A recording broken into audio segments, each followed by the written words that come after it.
This podcast contains strong language and adult situations. If that's not your thing, you've been warned.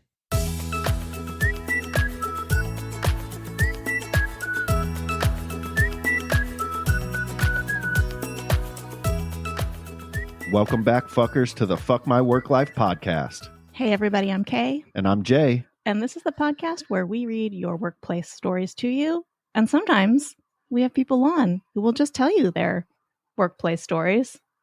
And today we've got Jeremy from the Neatcast on with us. Hey, Jeremy. Hey, Jeremy. Hey, y'all. Thanks for having me on. No problem. Thanks for coming on. Tell us about you and your podcast. So you guys have listened, J and K, you guys have listened to us, but it's me, Mike, and Mark, and we talk about weird news stories, offbeat news stories, because everybody's tired of hearing about COVID and politics. So we do off-brand news stories and things that you probably haven't heard around the world.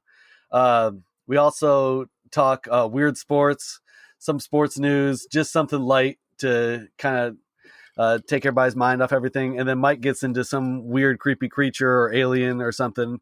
Yeah. And the whole time we're roasting everything. So we just go into it. And at the end, we just have a conversation about some topic or another. So we just get into it and have fun. I mean, it's something different every week. I really enjoy what are they called? Is it the kohai? The weird creatures that Mike gets into. Is it those are the Japanese ones? Yeah, the Japanese ones. The yokai. What are they called? The yokai, Japanese yokai.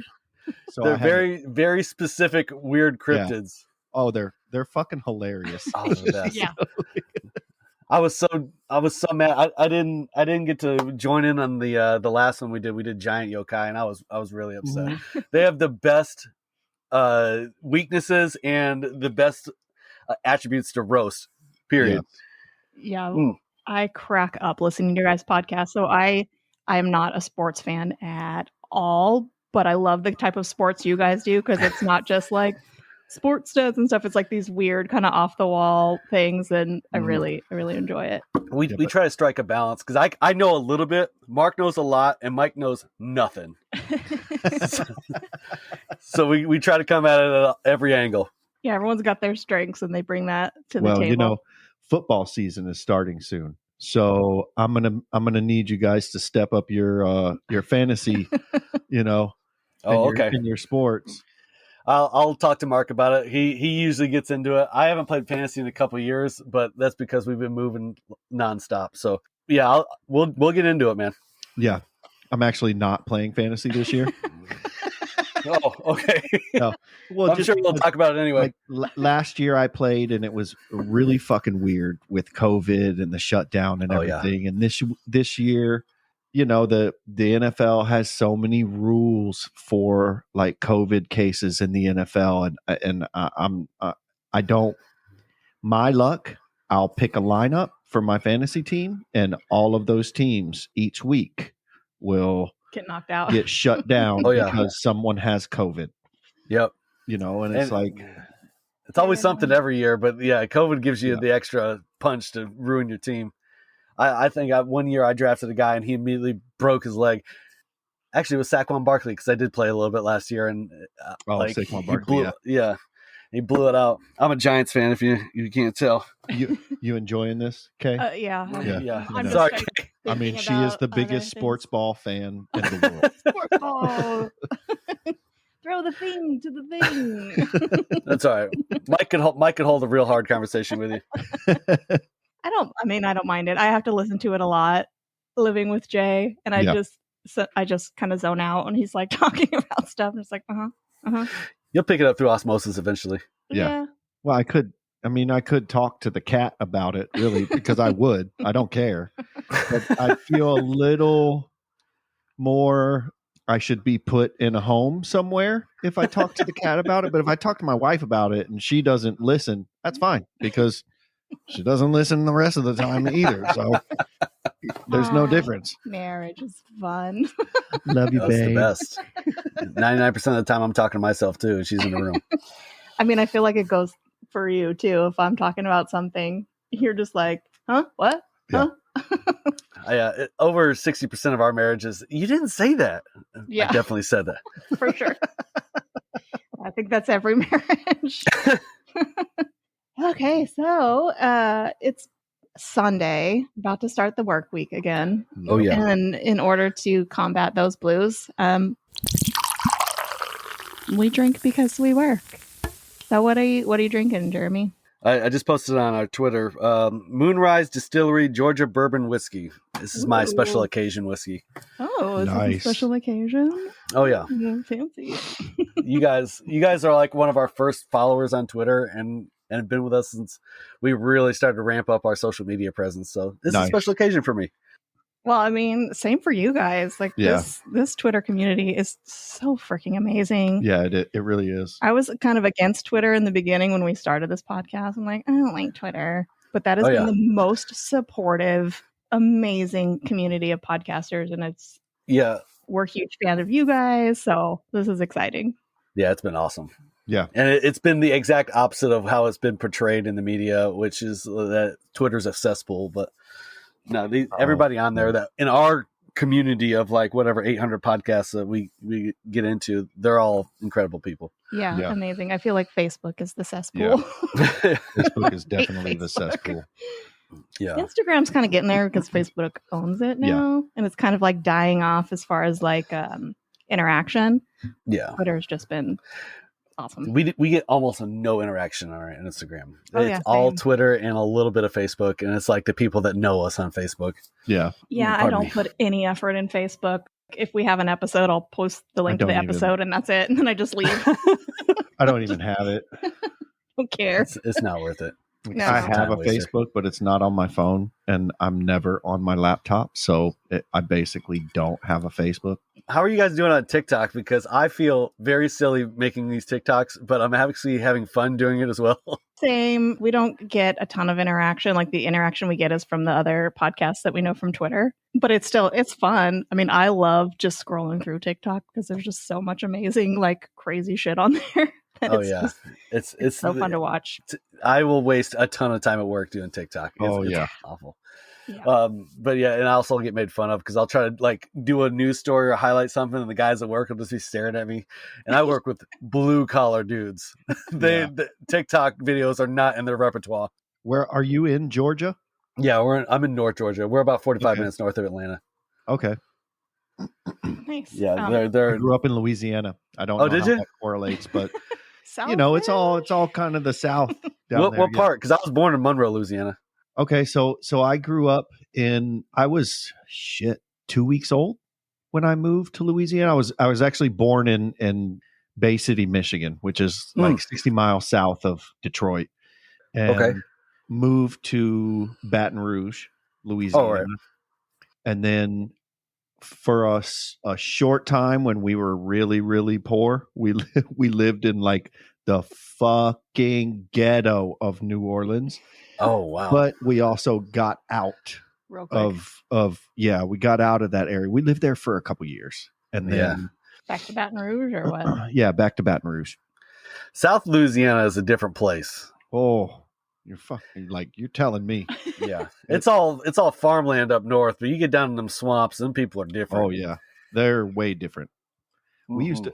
I mean, okay, so we used to go fishing, and you'd catch. We called them goo. We called them goo fish. Sounds appetizing. And it was the fish that like lived in the mud, and when you pulled them up, they were like 8 pounds. Yeah, 8-9 pounds, huge fish, but they had like 18 or 20 fins on them. Like the fins were growing from everywhere. I'm gonna have to look this up when we're done. They were not edible. They were not edible, and I don't even know if these fish were actually called goo. That's just what we call them as kids. We called them goo fish.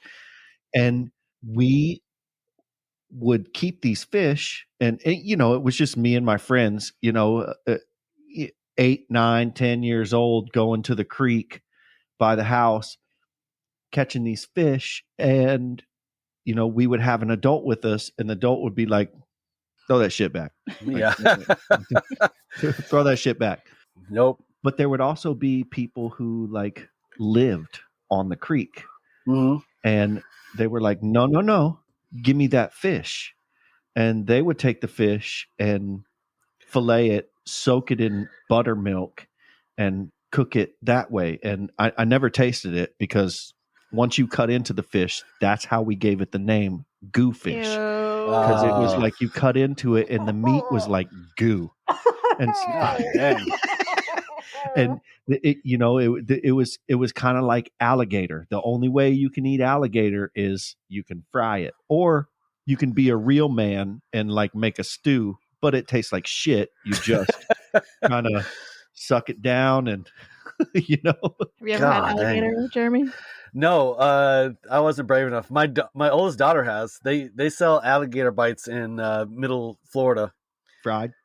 Yeah, they're like alligator nuggets off the tail. Yeah, off the tail. That's the only anyone who, like, the people who catch alligators and actually eat it, they eat the tail, they fry it up, but you get these random people who actually down there, it's not very random, it's pretty popular. Yeah. They take the rest of the alligator and they make stew out of it. And it's like making stew in your fucking toilet.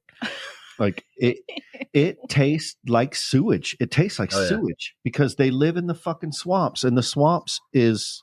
Do they just use like it's sewage? They use like swamp water for their stew?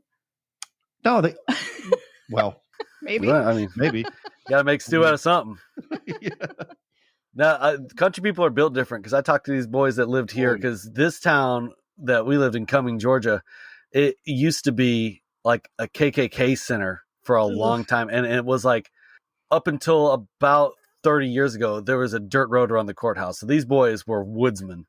Oh, and then like I had to cut out a culvert with one and we got a snapping turtle. I mean, those that are listening can't see me, but it's probably, I want to say 2 foot wide and like 2.5 foot long. And like I was holding it up. And he's like, well, this is good eating. I mean, and then he held it up and that freaking turtle's head came out. That thing stunk. Yeah. I was like, I would never eat this. I'm like, there's Kroger right there. I'm not eating this. He's like, give me that. He'll take the damn backstrap off of it. But these guys are built different. But, yeah. What was that? Like back in the 80s, there was that, was it the Creole chef? That he would cook squirrel. I forget his name. I guarantee. Mm-hmm. It was like Justin something. Yeah. I'll have to look it up. So I forget his name. We didn't say what you were drinking. Oh, yeah. Well, I mean, come on, do you? It's Coors Light. Yeah. I am drinking a wonderful concoction of gin and Fresca. It was left over from a party we had last weekend, and I got to get rid of it. So. It's actually pretty tasty. It's very sweet, but it's doing the job. Can't go wrong with Fresca. I didn't even know Fresca was. And you got just straight whiskey, right? Whiskey on the rocks? Whiskey on the rocks, and then I got some seltzer water with a little vodka in it to hold me over for the conversations. Mm-hmm. You are prepared. Oh yeah, I've been practiced drunk. Yeah, we recorded with 100 Things We Learned from Film yesterday. How are those guys? And that, it was so much fun. Yeah, it was a lot of fun. We drank a lot. Oh yeah. It was a blast. So yeah, it's been a long weekend. Yeah. So Jeremy, you have some of our most memorable stories from our season 1. Just a few. The steak rotting on the countertops and the piles of dog shit in the house. Yeah, we could do an entire episode just on my disaster restoration history. Just those.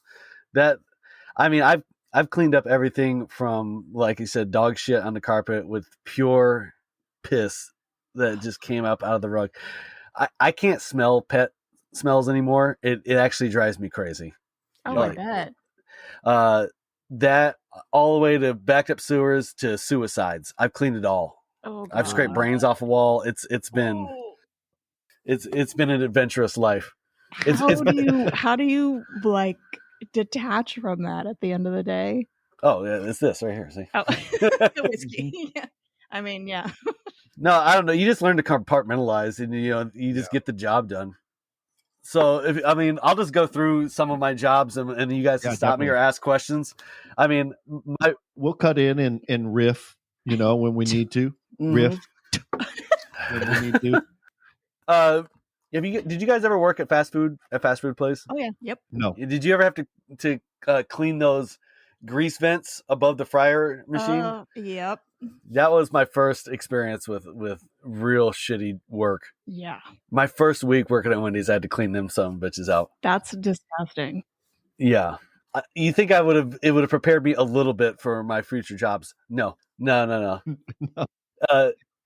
After Wendy's, I went to work for this disaster restoration firm that is still in business, so I won't name them. But I did carpet cleaning for a good long time. Like you guys read in season 1, I did the story. For those of you that are newly listening, I went to go clean a house, and this lady just let her animals piss and shit in the house. Never clean, never let them outside. 3 dogs. Ugh. And she was very forward and flirtatious. Also asked me to do things that were way outside the job spell. Like she wanted me to get on a ladder and change light bulbs for her. I was a carpet cleaner. I was making like $9 an hour. Yeah. And her grown ass son would walk around in his tidy whities, just tidy whities, like John Cena in the Suicide Squad, the new Suicide Squad movie, tidy whities. Like it was, but he did not have the body of John Cena. Oh God. It was alarming. He had the body of 4 John Cenas. Yeah. 4 horizontal Oh God. John Cenas. Are you allowed in that job to like call animal control on people, or is it you just have to like go in and clean and just leave? I'm sure you could, but for $9 an hour, I'm getting in and I'm getting the fuck out. Yeah. That was one. I had one where I was cleaning this guy's stairs, and he was a major realtor in the Albany, New York area. And while I'm cleaning the stairs, he walked down them and slipped and fell, and then proceeded to get up and curse me. Like, I'm like, you hired me to do this. Yeah. What? I mean, he cursed me blue. Oh Jesus! Up and down, left and right, and then called me back a month later to do it again. Oh my God! Did you? I guess you have to go, right? You can't be like, no. I was working for my dad at the time. I really didn't have. You didn't have a choice. Yeah, you didn't have a choice, huh? Yeah. So did you go to the animal shit lady tidy whitey house multiple times? Oh yeah. I knew it was a bad day when I heard that name. Actually, I knew it was a bad day if I walked in the office and my bosses were smiling because they were gonna lay it on me. Oh God. Because the job, it doesn't lend itself to happiness. No. And if they're smiling, they know that they're going to make somebody miserable. So cruel. This blue collar work. So we talked about the dementia lady, because now we got into the disaster restoration where we were cleaning up houses and stuff. And that was the story from season 1 where we walked in and the lady had ordered so much stuff from QVC every night. And she would reorder stuff because she had dementia and she would forget. Yeah. Oh, jeez. So she ordered so much stuff, and she had so many boxes and piles of stuff that she had a path from her door to her couch to the kitchen to the bathroom to the bedroom. It was a black line once we cleaned everything out. She had left food out on the counter. A steak was just bleeding down the front of the counter. Black. The steak was black. How fucking dare you? That's a delicacy now. We talked about it in like episode 53 or something. It's high meat. Dry aged. Yeah. Yeah. You can sell it for a high money. God. So had she passed? Is that why you were cleaning it? Or? I didn't get the full details. All I know is that she had dementia, and they either moved her to a home or she had passed. That was one of the toughest jobs we had to do, because cleaning out the fridge just by itself. You wouldn't think that flies could live in a fridge because it's like almost an Arctic environment. There were flies everywhere in this. Oh God! Didn't you say like hairy pickles too? Oh yeah. Were they like just out on the counter? How do pickles get hairy? Did you taste one? No. I got to feel what happened when I took the sack of disgusting rotten food and slung it over my shoulder, and half the things burst in it, and it cascaded all over my body. And I still had to work the rest of the day. No. Did you have a hazmat suit on at that point, or no? No, we were a small time business, and we couldn't afford things like PPE. No, you work for your own risk. $9.50 an hour, then big money. Yeah, there you go. Do that. I'm going to ask you the same thing I asked the guys on the 100 Things from Film podcast. Did you Ace Ventura shower after that? Like, oh yeah, many days, many days that I did that. So we had that one, and then I told you guys about the Era story where the woman would just buy clothes, wouldn't have any feminine hygiene products, and just with the tags on, just let it go. God, is that the same dementia woman, or is that a different? No, this is a different person. We found all the gyms in upstate New York, all of them. Y'all, when I tell you that you see where I'm at now, the multiple piles of clothes above my head, like that. Like that. That was just one room. They had multiple cats, and and you guys are cat owners, so you know what goes into that. We went downstairs, and the whole basement was cat litter. Oh my God. They never changed it. Oh. Well, how the fuck can you? Like, it's the whole basement. Now, this job backhoe down there and change the litter. But and I need to find the picture and send it to y'all because me and my buddy Nick we did have full PPE there because we had full HVAC masks on and we could smell the cat pee through it. And we're talking multiple 50-pound garbage bags of cat litter we hauled out of this place. And they burst on the stairs, of course, because of course they did. Because of course they did. Did you find, like, this is a horrible question, but we watched Hoarders for a while. Did you find, like, dead cats and stuff? Mm-mm. Okay, that's good. No, they didn't. We didn't find any dead cats. No, we found very few dead animals. I only found one on one job, and that was a fire, and it was just unfortunate smoke inhalation. Yeah. But no, we just found disgusting people. I mean, yeah. All of this stuff happens to the filthiest people on earth. God, like I said, we could do a whole story on it. Keep going, dude. Keep going. Also with this heiress to this wood company up north, we went and cleaned up her daughter's room, and we started at the top, and I think we were in the mid aughts in 2000, 2005, 2006. By the time we got to the bottom, we were in the late 80s of magazine clippings that she had just piled up next to her bed. It was nothing had ever been clean. Nothing. We found maggots in stuffed animals. I mean, so on and so on and so on and so on and so on. There's so much stuff that we went through 2 full dumpsters and still had room to throw out more when we were done. God. I don't.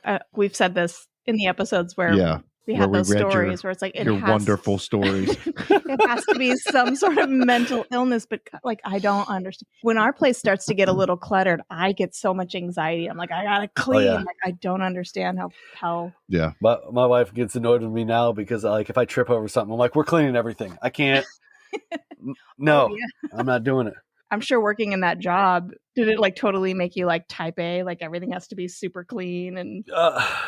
I compartmentalized. I prefer things clean. Nothing lasts more than 24 hours. I'll say that. No, I won't immediately wash the dishes as soon as they're done, but they're not making it till tomorrow morning. Yeah. I'm not OCD, but yeah, I can't anything that has to do with defecation or urination. Like I can't stand pee smells. I can't stand poop smells. I can smell it, and I have a bad sense of smell because I've worked with chemicals for a long time. But with those 2 smells, I can smell anywhere. Yeah. Like as soon as I walk in a room. What do you do if you go to a bar and then gotta go to the bathroom? Yeah. Well, I mean, I can handle it for like like a deep sea dive. Yeah, deep sea diver just. But yeah, there was that story. Then I sent you guys the sewer backup story, which was every year, and talk about a character. Every year? Every year we had it cost them less to get the place cleaned. I mean, a full factory clean than to have a plumber come out and fix this thing. It would cost them tens and tens of thousands of dollars. Oh. So, I mean, I don't know if any of you guys worked in a factory, but those are heathens that work in there. Just subhuman people. I've never worked in a factory. I've never worked in a factory. No, I mean, kind of, but it was in Las Vegas and it was a temp job. and it was just building circuit boards for slot machines. And that's not really a factory. It's just like kind of like a factory line. Yeah. There were still some shady motherfuckers that I worked with in there. Yeah. Then listen, there's some subhuman people that work on them lines. Yeah. This was a cardboard factory. I used to be a janitor, and these guys would wipe their ass and just smear it on the side of the freaking stall. Why? Like, why? Gross. There's gross people out there. I don't understand why. I mean, we don't even work in a factory, and I've seen some pretty disgusting stuff in the bathroom. So, I mean, I guess. Our bathroom, I've been in our bathroom before, and I've seen, you go into the stalls in our bathroom, we've got the urinals and then we've got stalls, and there are 2 rolls of toilet paper in each stall. So you're sure to have toilet paper. And I've seen people, I've gone in the stall and you look at the walls of the stall and there's like boogers. Yeah. And it's like, dude, if you're going to pick your fucking nose while taking a shit, you got toilet paper literally like 6 inches to your right, just grab a piece of toilet paper and it shows you how nasty people are. That reminds me of a story. People are disgusting. So there was a group of new hires at our work. And this is a secondhand story. A friend told me the story. I didn't witness it firsthand, but there was a guy in this new training group who would, when he thought no one was looking, but everyone was looking, would pick his nose and wipe it under the desk. So, like, at the end of the training group, they had to go in and clean under this desk because he just every day was just constantly. And this is an adult human, not like I can understand if you're a child. The only reason why he wiped it under the desk is because he thought someone would see him eat it. Yeah. Yep. I've seen that too. There's some nasty motherfuckers out there. Yeah. Look, I'm telling you. I don't have a super weak stomach, but for some reason that makes me want to vomit. If I ever leave this job, I got some stories about stinky people for y'all, but I can't. I actually like this job. I might stay here a while. Yeah, you don't want to like risk it. Let's take a moment to hear from another great indie podcast. And that is why Rocky Road is definitively the best ice cream. Fine, I'll give you that if you agree that... If you say that the Toy Story's toys are not alive one more time, I will shove Rex up your... Do you miss sitting around the table getting into long debates about meaningless nonsense? Toys do not have souls. So, are we getting hot wings? Then you need the Moral Combat Podcast, where we take all of your favorite pop culture arguments and debate them tournament style, except while we argue, it's our audience that determines the winner. I used to have trouble sleeping. I just couldn't turn off my brain. Now I drift off planning my own Moral Combat arguments. I often have strange opinions, but can't share them with my family without being disowned. So I call the Moral Combat Hotline. They have to listen. And now I can attend Thanksgiving. Before I started listening to Mortal Kombat, I had no friends or confidence. Now, it feels like I have 6 new friends, and only one of them is imaginary and speaks in parcel tongue. Now I don't have to be the bad guy in my marriage. They can tell her how bad her taste in movies are. Recorded live via Twitch every week, come hang out and get back to discussing the important things. Available on all podcatchers by searching Moral Combat Pod. Thanks, Moral Kombat. Follow us at Moral Combat Pod on all social media platforms, or go to our website, www.moralcombatpod.com, to find out if we're right for you. Side effects may include shouting at your listening device, replicating similar arguments with your loved ones, voting on multiple platforms for the same matchup, submissions of your own picks, urges to leave voicemails, desires to guest host, pondering who hurt Greg, and many, many more. And we're back. Make sure you go give that podcast a listen. So I'll get right back into it. I told you guys, the darkest job I've ever had to do, I've had to clean up 2 suicides in my life. Oh God. And one was a hotel room, which was, a guy, just and blew his brains out. And that's a unique smell. You never like dead bodies, and then human dead bodies are a little bit different. There is a different smell between animals and. Yeah, it's just you can feel it viscerally, like you know something else is going on. And the other one was I don't want to bring the podcast down, but it was a teenager and his family was there, and while we were cleaning it up, he invited everybody. It was a terrible lapse in judgment on their part, and I got in trouble for this. But we were cleaning it up while the whole family's there. Oh, jeez. I mean, nobody. The bodies get taken out, but we clean up what happens afterwards. And so you come in after like the coroner. Yeah. So like we're taking stuff out of the room, and people are bawling, and like my manager's on site, like, "What are you doing?" I'm like, "What do you want me to do? Yeah. What do you want me to hike it out the window?" Yeah.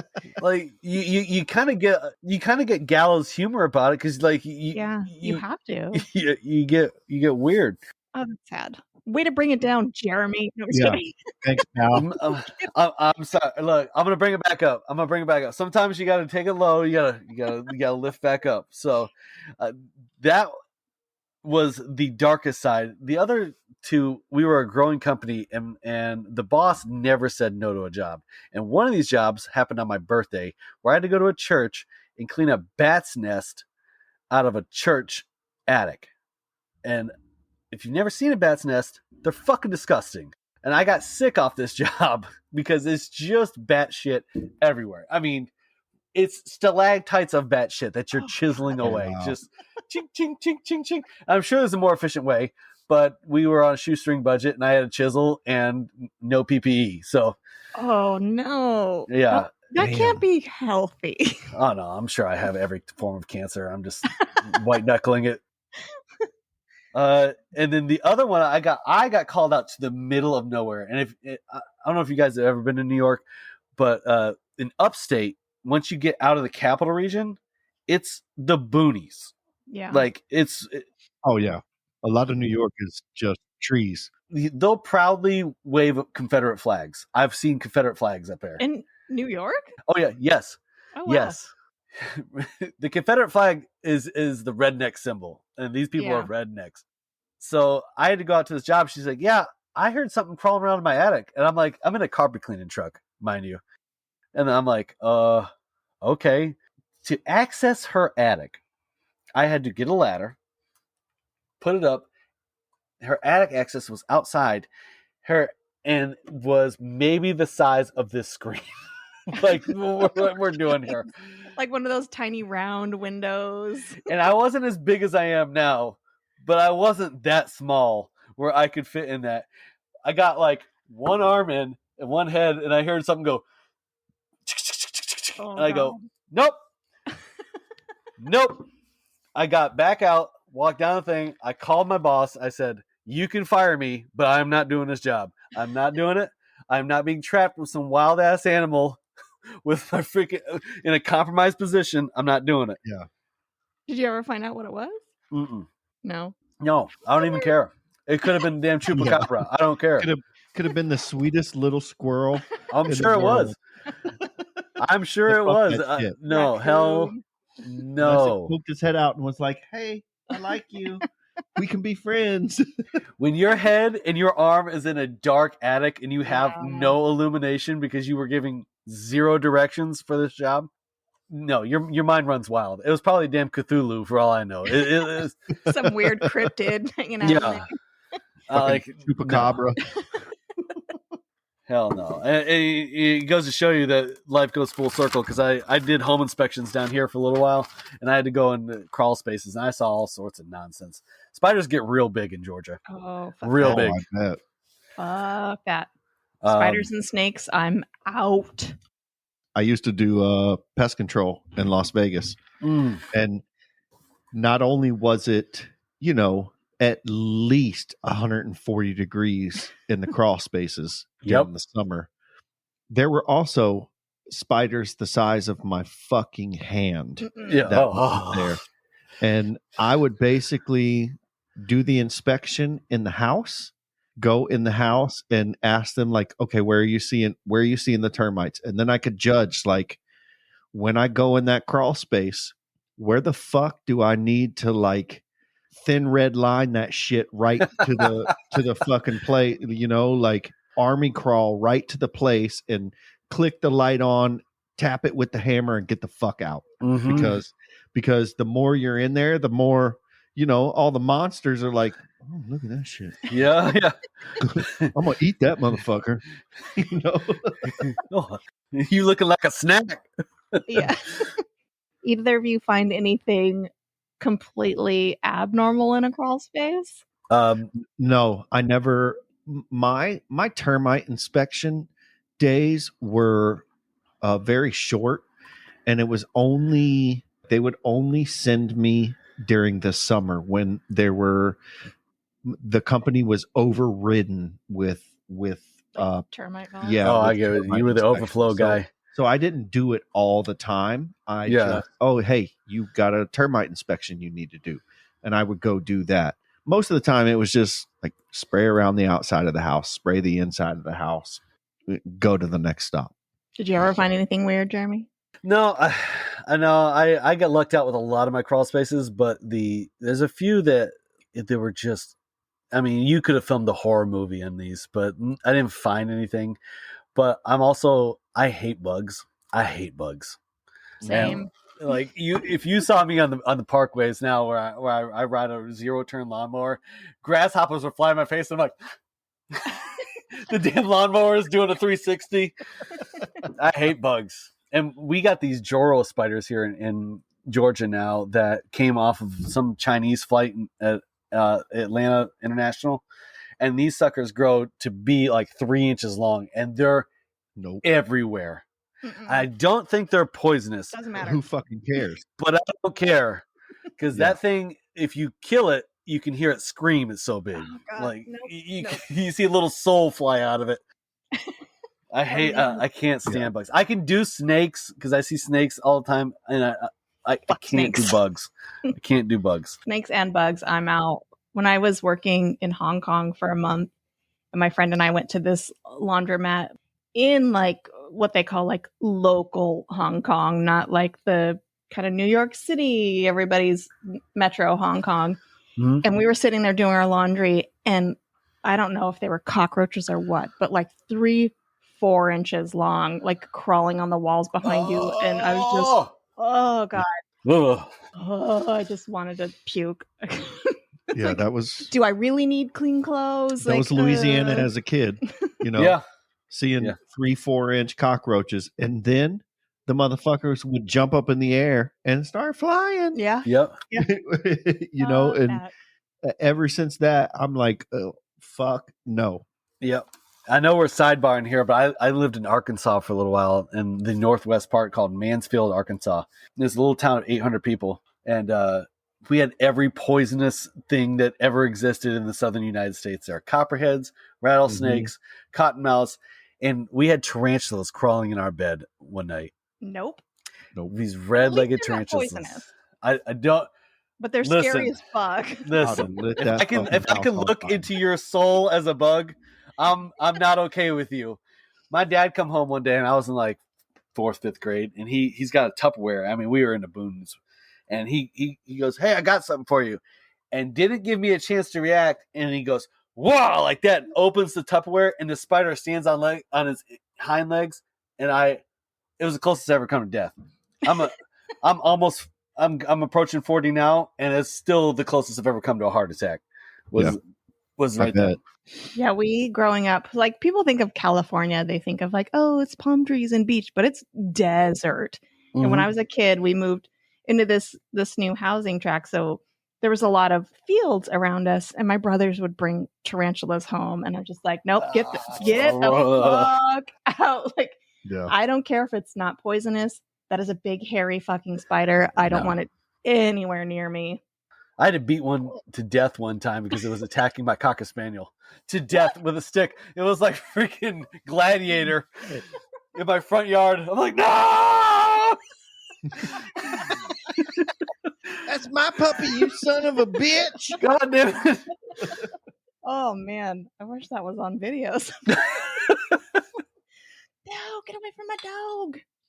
So, are you guys ready for my coup de grace story? Yes. Yeah, let me give me 30 seconds. Oh, you're good. I'm already out of beer again. All right. Actually, I gotta go find my other one that I made and I lost on the way. We got some British beer. It really tastes like yesterday to film with 100 Things, and like one of the beers I chose, they're like, oh yeah, only old people drink that. And then the other one, it's an oatmeal stout, but it tastes like liquid smoke to me. No, not to me. No. Now, just to Actually, it tastes A different. caveat, if that's what it's called, of what she was talking about. The beer that they said only like 70 years and older drink out there, it's called Old Speckled Hen. I mean, And I was like, what the okay. fuck am I supposed to know? They probably named it. They know their demographic. I went to Bevmo and I'm like, I don't know, English beers. Yeah. I'll take this one. Yeah, it's pretty. I had a feeling that the beers we could get from Bevmo that were like English beers, they'd be like, yeah, like it's not anything normal people drink. Well, it's just like them drinking Coors. Yeah, it's like he had a Coors and he was like, Jay, how the fuck do you drink this? And I was like, the fucking mountains are blue. You know it's true, baby. Yeah, damn right. It's just an easy drink. Like you don't need. I like craft beer. I like fancier beers, but I'm not going to drink 3 or 4 of them. Yeah, and plus, by the end of the podcast, I was like, so you wonder why I drink Coors, and I was like, Kay, hold up the beers you've drank. She was like, oh, I've only drank these 2. And I had like 8 fucking beer bottles. I was like, this is what I've drank in this past hour and a half. That's right. Coors is what White Claw. Coors is what White Claw used to be, or is now. You know what I mean? Yeah. Like everybody does the little White Claw stuff. Coors is what I popped my cherry on my 21st birthday. We crushed 1,000,000 Coors. I love Coors. Yeah. Oh, I love Coors. It's so easy. Coors to is drink. great. Anyone that wants to hate on it can just. And I do like White Claw too, but I gotta be careful. Because if I go get a 12-pack of White Claw, I know that the next day I'm going to be in the fucking couch all day, not moving at all. Because this shit is like it's sweet. It's the most horrible hangover, like headache. Oh yeah, we crushed a ton on our last vacation to Florida, and I was ruined. I think I got 4 hours out of the whole day. I was ruined that day. The next day. Sorry, I know we've gotten off task here. No, it's fine. It's fine. This is what this is about. Quick insert job that I had in the interim before I took this coup de grace job. I was a dorm manager for juvenile delinquents in a live-in facility. Oh wow, that was intense. Oh, also for $9 an hour, by the way. This is. Oh my god. Were you like a bouncer or no? Like I had to monitor these quasi-grown men. 16, 17, 15-year-olds that were bigger than me. Like just out of wanted juvie? to fuck shit up. And they were in there for drug assault. You know, like these kids were no joke. That job was ridiculous and intense, but it was also rewarding. Like that was a good one where like I had kids call me after I left that job and like, I want you to come to my graduation. Like they just wanted somebody, they just needed somebody in their life to actually care about them, and you see that, and that changed my whole perspective on like the inner city stuff. It's like they just want somebody that gives a shit about them. Aww. So again, I brought it down. Now let me bring it back up. Oh, I mean that wasn't down. Like that's inspiring. Fine, man. It's sad. This is real life. Yeah, dude. Everybody says this stuff is character building. I have all the character I need. I don't need no more character after these jobs. Okay, I'm done with it. It sounds like you have the perfect job now for that.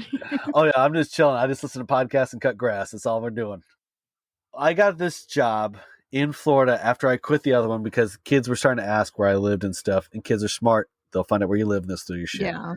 I felt unsafe for my wife. I don't give a shit what happens to me. I just don't want anything to happen to her. So I quit that job and I went to go work. I couldn't find work for like 2 months.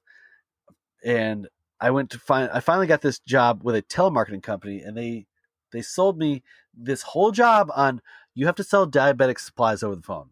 And like I said at the beginning of the podcast, my wife is a type 1 diabetic. I'm like, well, shit, I can do that. It's easy. Yeah. It's something I believe in. I can do that. They lied. No. Because, well, the main thing they sold was diabetic supplies to type 2 diabetics over the age of 65.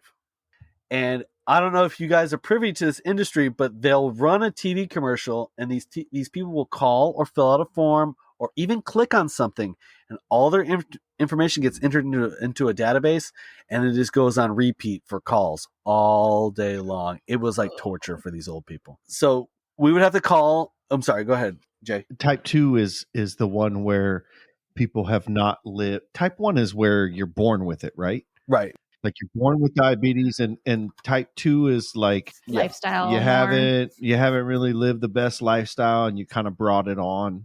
Right.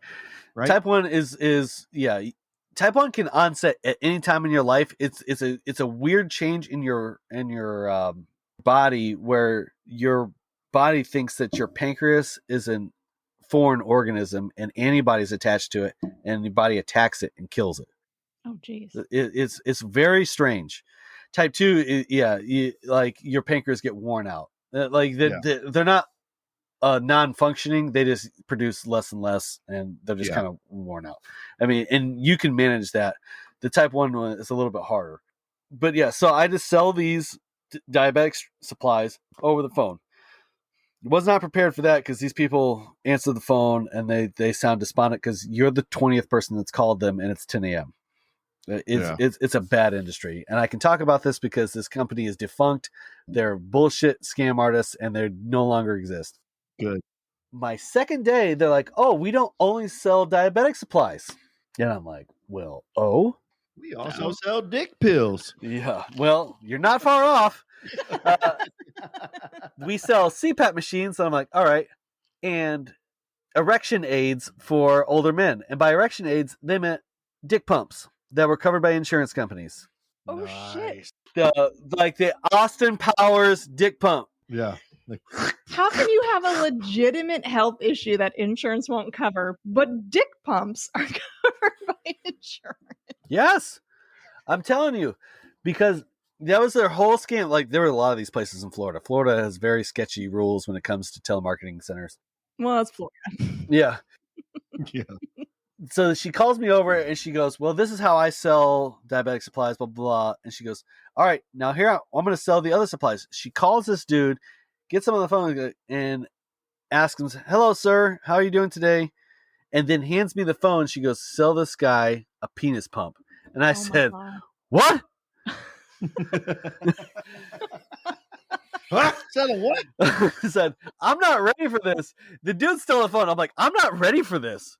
I'm not.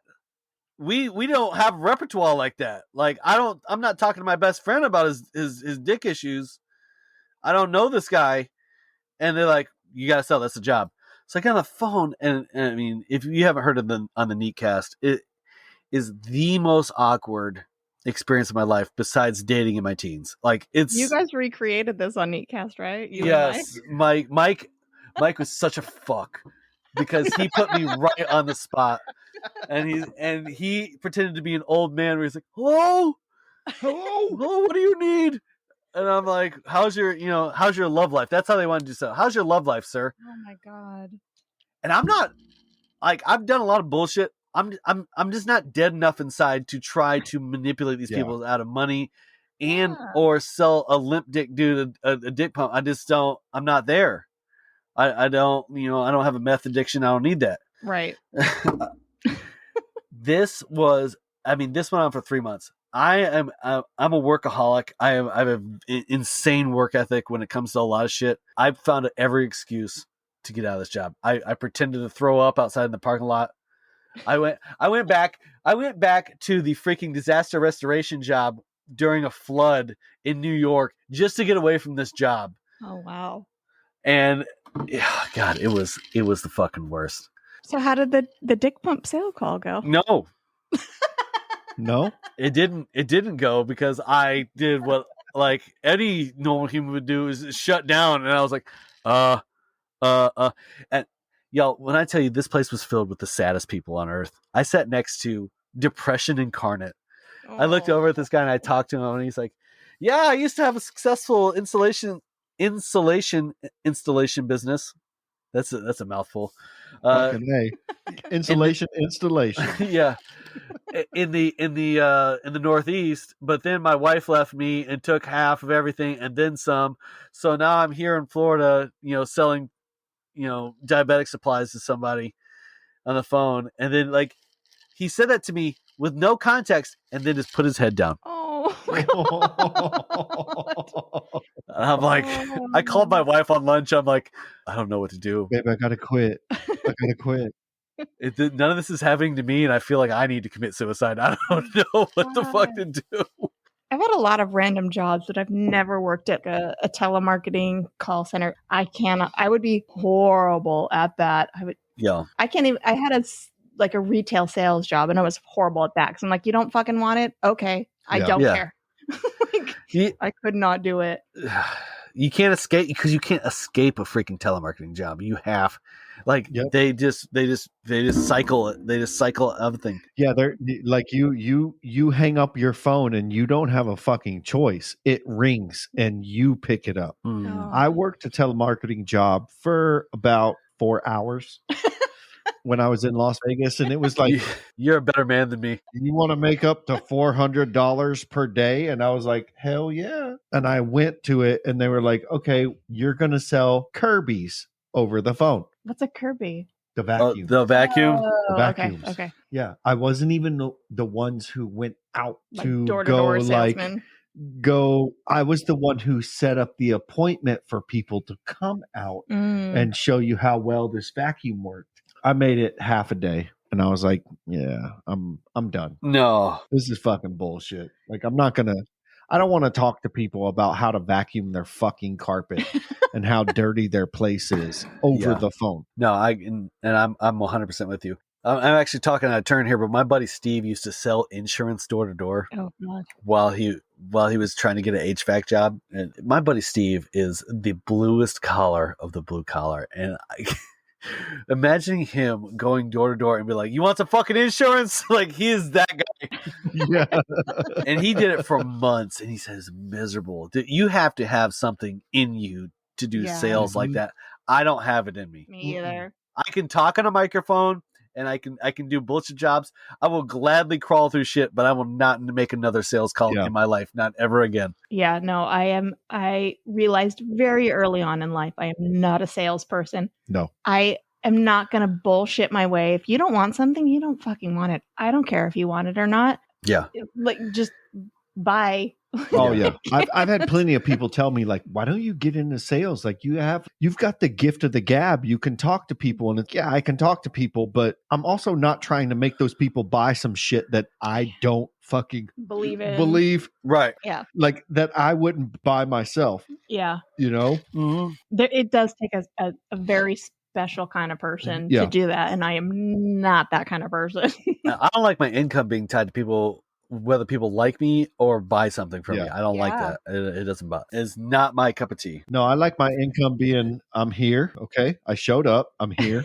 You're fucking paying me because I'm here now. I'm doing and what when you're I asking. leave, you're paying me from that point to that point. Yep. And when I leave, I'm good. Yeah, don't fucking talk to me.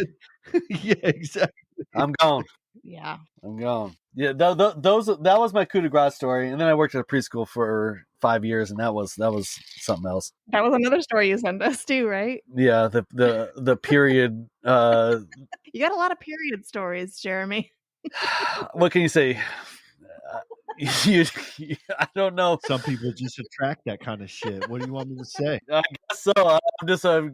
I've got a magnetic personality for bullshit, I guess. I don't know.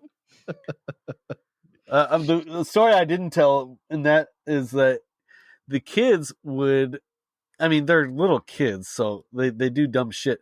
They would grab their poop and they would smear it on the walls just like the factory workers. Smear it on the walls, stomp it on the thing. You know who they called? The only guy that worked there. Mr. Jeremy, come to private pre-K. Mr. Jeremy, come to preschool. I knew what it was. I was either having to talk to a kid because I was the only guy with dad voice, or I was going to have to clean up some type of shit. Some type of shit was getting cleaned up. You weren't even like janitorial, right? You were just the guy that worked. No, I was the marketing manager. I took that job because my daughter has type 1 diabetes and she was going to the school, and I wanted to give her medicine. I would go out in the community and try to get people to, come be at the preschool. It was a good school, but man, if I didn't get out immediately, they would be calling me all day. I would be called for everything. And if something needs to be fixed, well, just so happen a guy is here. A penis is in the building. He can fix it. Yeah. Oh, he can fix it. Yeah. Vaginas don't know how to fix things. No. Oh no, they knew perfectly well because they got on just fine when I took days off. I went from that job to the job I work now, which is all dudes. All dudes. It took me like 6 months to adjust because, you know, you're polite when you work with all ladies. I mean, no offense, but like, I try to be a gentleman. Oh, yeah. And with these guys, I mean, it's cursing from the second you walk in to the second you leave, and it's just roasting all day long. Yeah, I mean, I grew up with 2 older brothers, so I'm used to that. I'm not sensitive. And some girls are. Everybody's got a tiptoe nowadays because you never know who's listening. True. Yeah. It's very true. Except for these guys at the county, they don't give a shit. I mean, I went from an auto mechanic in Las Vegas I never worked with a girl in that to doing pest control in Las Vegas. Worked with girls, but they were only the office girls. They were the girls who would like come over, and we had the Nextel. Remember the Nextel where it'd be like, oh yeah, the chirp chirp chirp chirp. Yeah. Yo, you got that chirp chirp. Hey, you need to go here and do this, and I'd be like, okay, cool. Was that like the walkie-talkie thing? Mm-hmm. Yeah, it was like a cell phone. Yeah, it was like a walkie-talkie. Yeah, that was like the early 2000s, it just right? yeah. It was the biggest thing for 5 years, and then it went nowhere. Yeah. And so went to that to moving out to California and working in an air-conditioned building with so many different cultures of people. Yeah. So I come in here and I'm like, oh, what are you fucking bitching about? Like, just fucking... just do it. Like, quit being a piece of shit. Yep. You know? HR. Yeah. And then HR is like, you need to be a little more sensitive to people's feelings. And I'm like, fuck their fucking feelings. Like, just fucking do the work and shut the fuck up. You're in air conditioning. Mm-hmm. You know, like a year ago, I was under a fucking house that was 150 degrees for an hour. So suck my fucking balls. I don't want to hear your shit. Yeah. You know, and it's like you get desensitized to this shit. Yeah.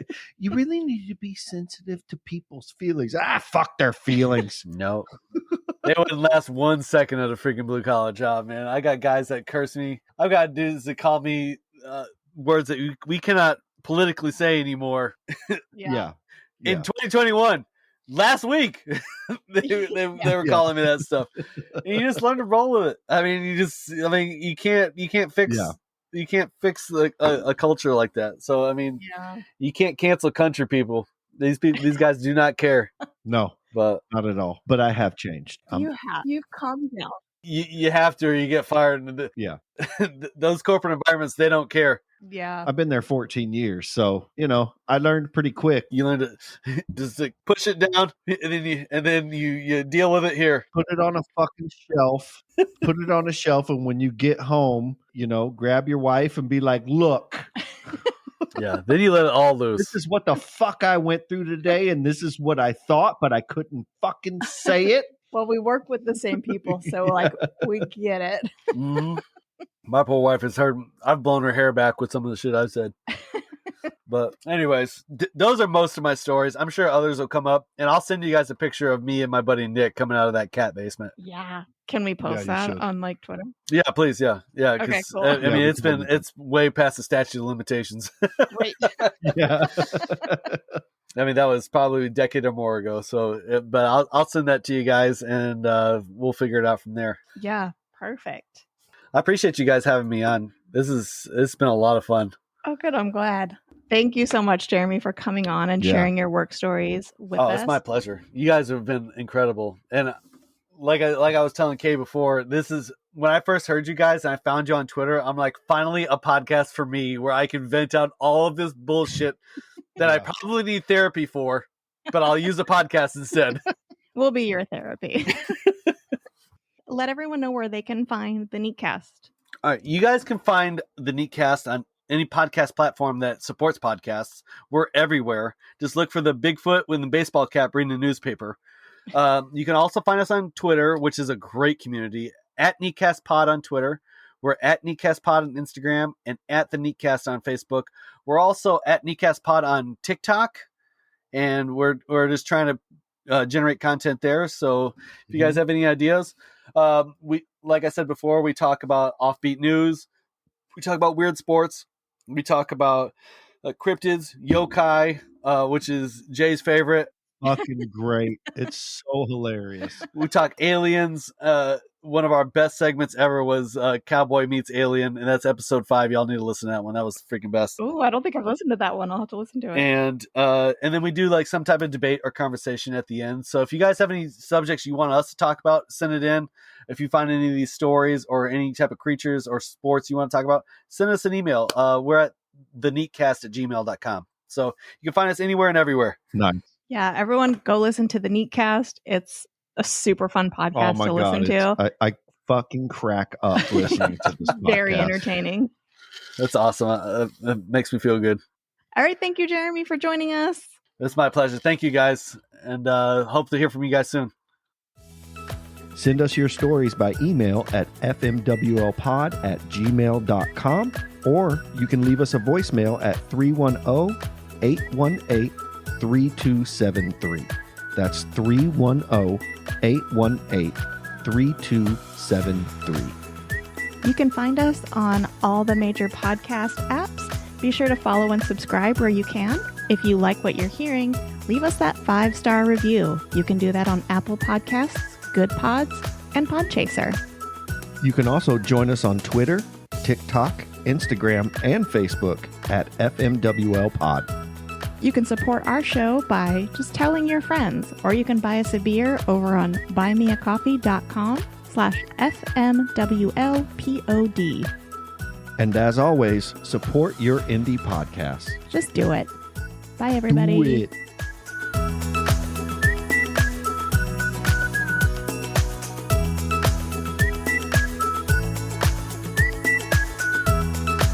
That's how I learned about like the yokai or Which yokai are you on? And did you just listen to the giant yokai? Because some of the yokai we get into are hilarious. Other yokai that was like, there's like all they kind like of grab butt your stuff. dick and like want to play with your butthole and shit. I was just like, what the fuck?